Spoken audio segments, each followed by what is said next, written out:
ఇలా ఏం చూసావా? మనం గెలిచినప్పుడు చప్పట్లు కొట్టేవాళ్ళు, మనం ఓడిపోయినప్పుడు భుజం తట్టేవాళ్ళు, నలుగురు లేనప్పుడు ఎంత సంపాదించినా ఎంత పోగొట్టుకున్నా తేడా ఏం ఉండదు. Greatest battles are with closest people. గొప్ప యుద్ధాలన్నీ నా అనుకునే వాళ్ళతోనే.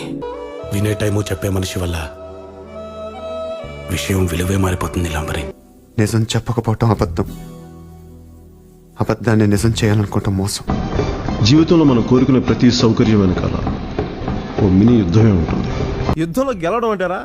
శత్రువుని చంపడం కాదు సార్, శత్రువుని ఓడించడం సార్. ఏం చెప్పాను? ఓడించడం. ఓడించడం సార్.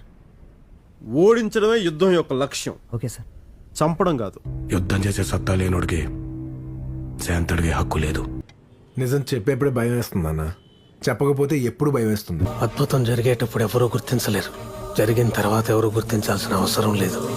వాడిదైన రోజున ఎవడైనా కుట్టగలడు, అసలు గొడవ రాకుండా ఆపుతాడు చూడు, వాడు గొప్పడు. చూడు బాగి, అందంగా ఉండడం అంటే మనకి నచ్చేలా ఉండడం, ఎదుటోళ్ళకి నచ్చేలా ఉండడం కాదు.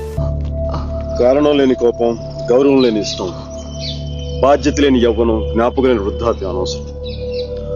అలాంటి వాడు ఉన్నా ఒకటి లేకపోయినా ఒకటి. ఒకటి మాత్రం గుర్తుంచుకో, సంపాదించడం చేతకాని వాడికి ఖర్చు పెట్టే అర్హత లేదు, చెప్పే ధైర్యం లేని వాడికి ప్రేమించే హక్కు లేదు.